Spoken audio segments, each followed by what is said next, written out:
We got up linebackers, then safeties, and we're done with the position breakdowns.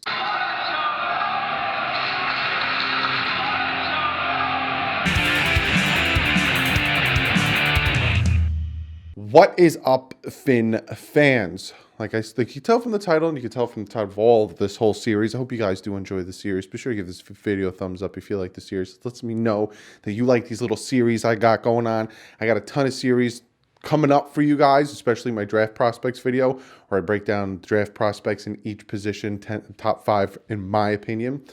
But we're almost done with the position breakdown of 2019 and going into 2020. Where I have linebackers next. I'm doing all of the linebackers.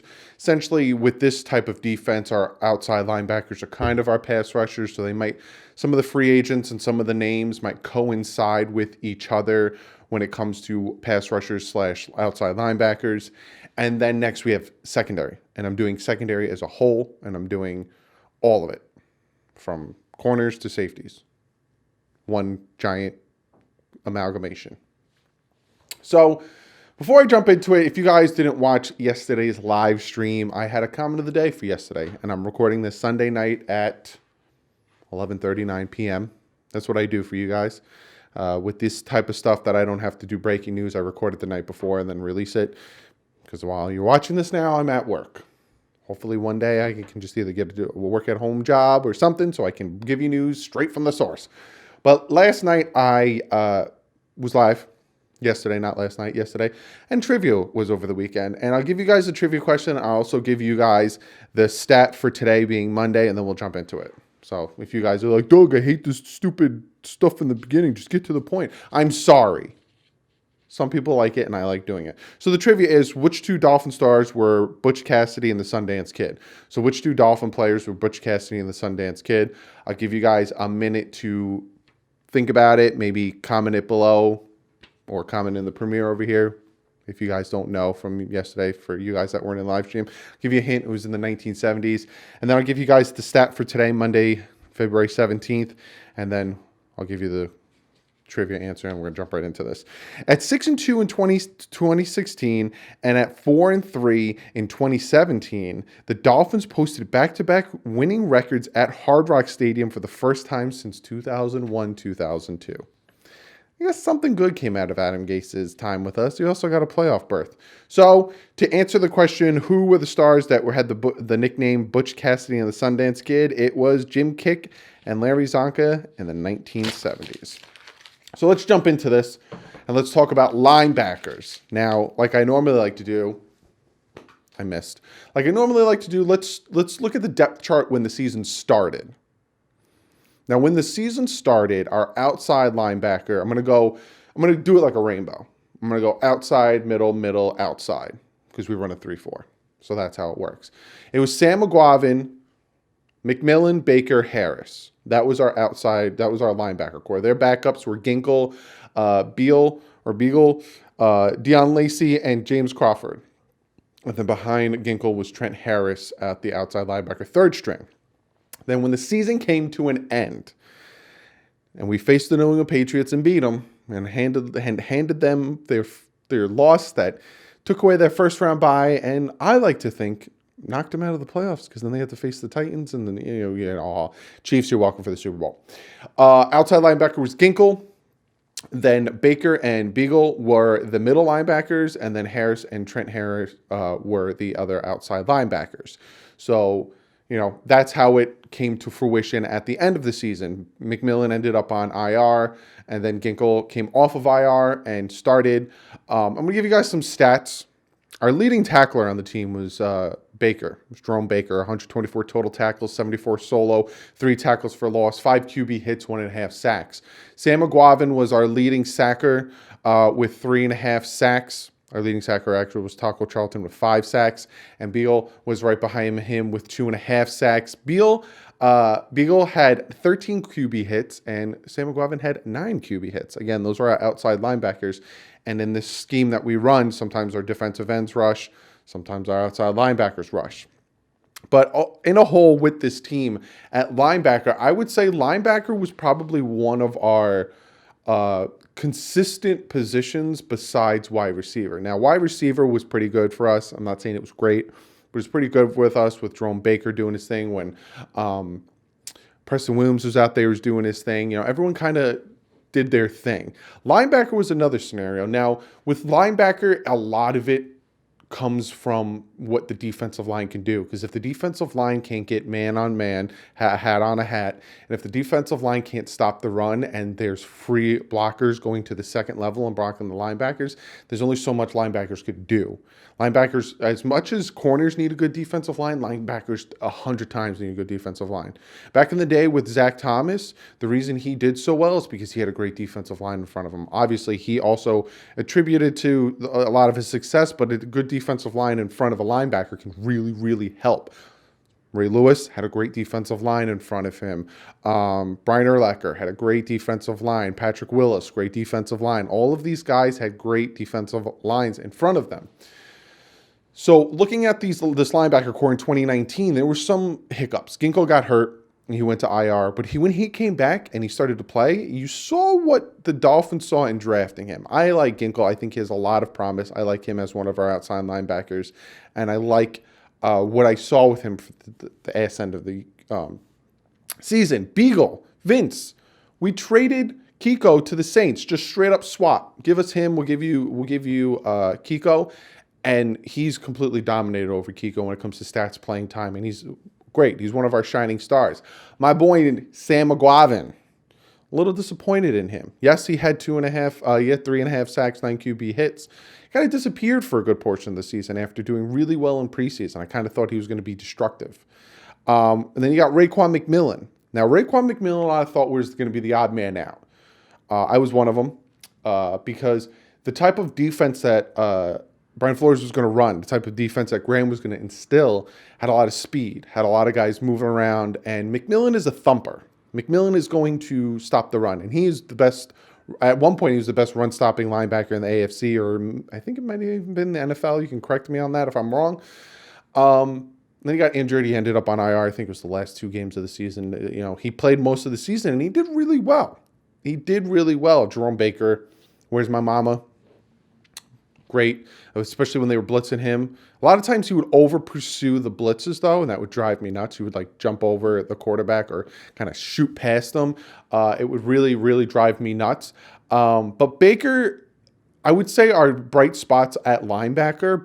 Baker, Vince Beagle, Ginkle's coming into us all, like I said. McMillan, Sam McGuavin. You know, we have a good starting core of linebackers. We need better pass rush. So, you know, Charles Harris, regardless if you put him at D end or outside linebacker in a 3-4-4-3 defense, again, we play both.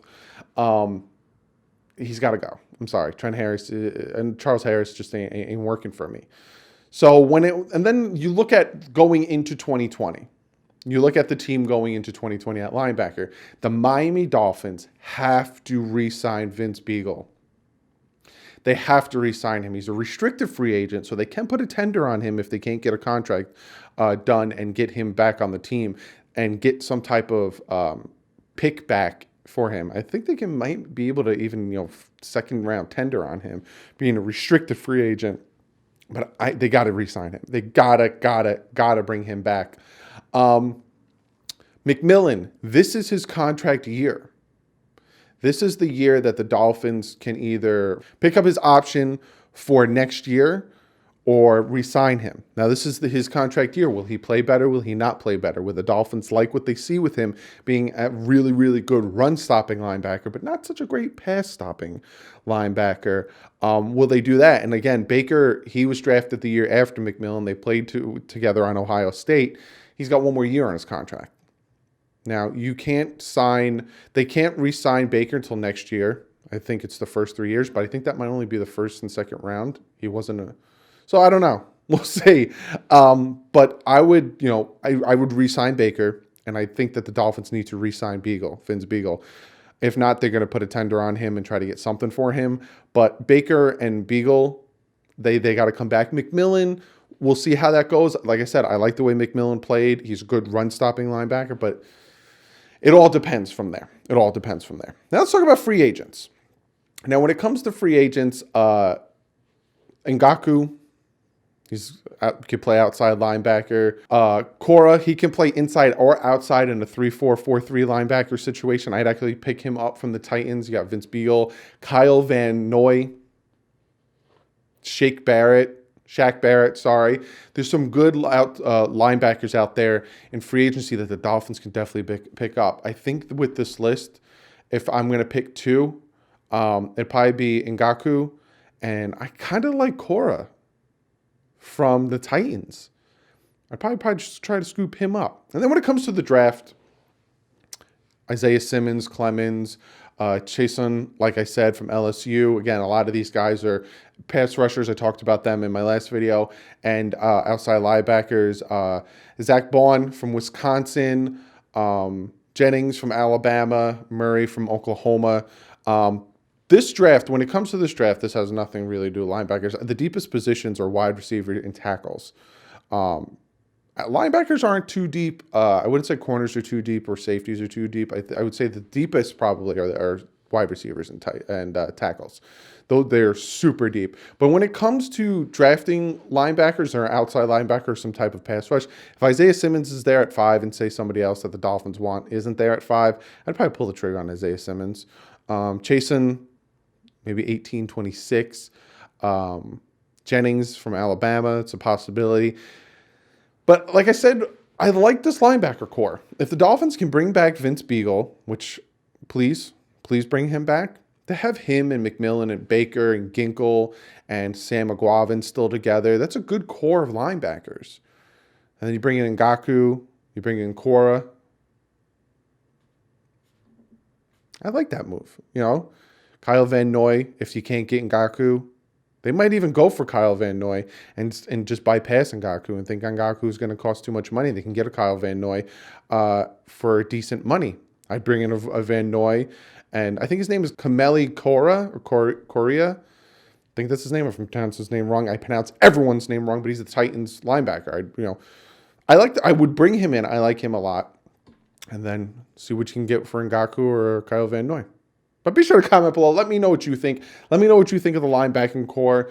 What do you think about how they played last year? What do you think about the kind of core that we have in Ginkle, Beagle, Baker, McMillan, Sam McGuavin? What do you think? Comment below, and let me get to one of you guys' comments today. This comment comes from John Fix, and what he says to me is, also, Doug, what do you think of Miami trading for David Johnson to see if he can spark his career? He can catch and run the ball, multiple threat guy. So the reason he asked me that is a ton of rumors this time of the year. There's a ton of rumors about people being traded. A lot of people are being cut. If you can tell, a lot of corners are being cut. There's a possibility David Johnson could be cut. His dead cap, though, there's a possibility that David Johnson could be traded. That's another rumor. Just like Stafford, he has a lot of money due in 2020. He's got a cap hit of $14 million and a dead cap hit of $16 million if they decide to cut him, which would be stupid if you cut David Johnson. And then next year, it's only a dead cap of $3 million. Now, same thing with Todd Gurley. Everyone wants to talk about the Dolphins potentially going after these people because the Dolphins have the cap space. The Dolphins have the draft picks. I told you guys when the season ended. I even told you guys before the season ended. This is going to be the offseason of the Miami Dolphins. It's not going to be the NFL anymore. Offseason. It's the Miami Dolphins offseason. Everyone's going to be, what are the Dolphins doing? What are the Dolphins doing? We got the cap space. We got the draft picks. But when it comes to David Johnson, I don't know. 28. He didn't play all of last year. He played 13 games, started 9, only rushed for 345 yards. He hasn't really done anything crazy since 2016, and that was 1,200 yards. He played a full season in 2018, got only 940 yards. I know, horrible offensive line, horrible team in 2018, but I don't know. He had the injury in 2017. I don't know. I don't know if I'm pulling the trigger on David Johnson. I think in my mindset, when it comes to running back, I'm not really trading for one. I could draft one. And I can also sign one in free agency with, Henry's out there, Gordon's out there, Eckler's out there. You can draft Dobbins, all these other guys. So I'm probably not trading for David Johnson. Thank you for the comment, though. Be sure to comment below, like I said. But other than that, check me out on Twitter. A lot of the stuff that I'm breaking, a lot of the stuff that I'm talking about, I do on Twitter. That's why, if I get my news first, I tweet it out first, especially because right now you guys watching me I'm at work, unfortunately. Like I said, hopefully soon I can just do this for a living and I'm not at work and just get it live. I'll make videos all the time, 24/7. News breaks, boom, Dolphins video. Boom, boom, boom. You get 9 videos in a day. Like I said, I'm going to try to take off for free agency that Tuesday. I think it's a Tuesday. But be sure to follow me on Twitter. Also, check out the Bit Boys. Podcast is coming out soon. We're going to try to work on a few episodes. Let us know what you think about that. I'm debating doing my own podcast. It'd be a lot of work for me to have a full-time job, have this channel, and do a podcast. But I'm thinking about it. I'm thinking about doing a Dolphins podcast and, talking about stuff, having people on, breaking down stuff. So keep an eye open for that. Other than that, give this video a thumbs up. If you like the content, you like the series. The series is almost over, but there's a lot more series coming. So be sure to give this video a thumbs up and check out DolphinsTalk.com. Great site, great Dolphin content, beat writers, podcasters, YouTubers. Go check it out. Other than that, hit that subscribe button. Like I said, I got a lot planned. I'm going to be live for the draft. I'm going to be doing tons of videos when free agency comes. That is March 18th is free agency. A month and a day from today, free agency starts. So it's going to be crazy, crazy, crazy. So be sure to hit that subscribe button. Also, when you hit the bell, be sure to hit all. You can see when I go live. You can see when I post a video. You can be first to say first and actually be first. But other than that, I will see you guys probably Wednesday with my next video, which is going to be the secondary. And then I'm going to talk about free agency, who I'm cutting, who I'm re-signing. Like I said, I got a lot planned. Be sure to hit that subscribe button. Other than that, I will see you guys real soon in the next video. But like usual, stay classy. Fins up.